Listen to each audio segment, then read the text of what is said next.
భారత రాష్ట్ర సమితి చీలిక దిశగా ఉంది. కల్వకుంట్ల కవిత రోజురోజుకు తన వాయిస్ పెంచుతున్నారు. ఆమె కాంగ్రెస్ తో కలిసి కుట్ర చేస్తున్నారని 2 రోజులుగా ఓ దినపత్రికలో వార్తలొస్తున్నాయి. ఇదంతా తనపై జరుగుతోన్న కుట్రగా కవిత భావిస్తున్నారు. ఈ మొత్తం వ్యవహారంలో కేటీఆర్ ఉన్నారని ఆమె నమ్ముతున్నారు. అందుకే గురువారం హఠాత్తుగా మీడియా ప్రతినిధుల్ని పిలిపించుకుని ఇష్టాగోష్ఠిగా మాట్లాడారు. కేటీఆర్ పై తీవ్ర ఆరోపణలు చేశారు. కేటీఆర్ పేరు నేరుగా ఎత్తలేదు కానీ ప్రతి మాట కేటీఆర్ కు కౌంటర్ గానే ఇచ్చారు. పార్టీని బీజేపీలో విలీనం చేయాలని చూస్తున్నారని, దాన్ని తాను వ్యతిరేకిస్తున్నానని కవిత ప్రశ్నించారు. కాంగ్రెస్ పార్టీ మంత్రివర్గ విస్తరణ ఎందుకు చేయటం లేదన్నది చాలా మందికి సస్పెన్స్ గా ఉంది. బలమైన కారణాలు ఉన్నాయని, అవేంటో తెలిస్తే అందరూ ఆశ్చర్యపోతారన్నట్లుగా తాజా పరిణామాలు జరుగుతున్నాయి. కేబినెట్ లోకి కొత్తగా కవిత పేరు వినిపిస్తోంది.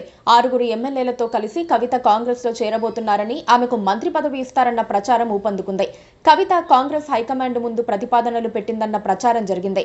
ఆంధ్రజ్యోతి ఈ మేరకు ఓ కథనం రాసింది. దాన్ని కవిత ఖండించలేదు. కనీసం తన వివరణ అడగలేదని కోపగించుకున్నారు. జర్నలిజం కాదు, సాడిజం అన్నారు. అంతా చెప్పారు కానీ ఆ స్టోరీలో నిజం లేదని మాత్రం అనలేదు. కవిత 6 ఎమ్మెల్యేలతో కాంగ్రెస్ లో చేరే ప్రతిపాదన పెట్టారు. దానికి మంత్రి పదవి ఆఫర్ తీసుకున్నారు. అన్ని వైపుల నుంచి గ్రీన్ సిగ్నల్ వచ్చిందని ఆ కథనం సారాంశం. కానీ దాన్ని ఫేక్ అని కవిత ఖండించారు. కానీ ఎవ్వరూ నమ్మటం లేదు.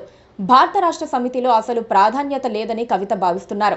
నిజానికి ఆమెను రాజకీయాల నుంచి వైదొలగాలని ఒత్తిడి చేస్తున్నారు. అది సాధ్యమయ్యే పని కాదు. అందుకే తన దారి తాను చూసుకోవాలనుకుంటున్నారు. నేరుగా ముఖ్యమంత్రి కావటం కష్టం కాబట్టి మంత్రి పదవి ఆశలు పెట్టుకొనుండవచ్చు. ఎందుకంటే భారత రాష్ట్ర సమితిలో కూడా ఎప్పటికీ మంత్రి ఛాన్స్ రాదు. కేటీఆర్ సీఎం అయితే హరీష్ కు ఛాన్స్ వస్తుంది. కుటుంబ సభ్యులకు మరో పదవా అని పక్కన పెడతారు. కేటీఆర్ మరో పవర్ సెంటర్ కు ఛాన్స్ ఇవ్వరు. ఎలా చూసినా బీఆర్ఎస్ లో ఆమె ప్రాధాన్యం చివరిలోనే ఉంటుంది. కాంగ్రెస్ పార్టీలో చేరటం అంటే కాస్త భిన్నంగా ఉంటుంది. నిజానికి బీఆర్ఎస్ ను కాంగ్రెస్ లో విలీనం చేయాల్సిందే.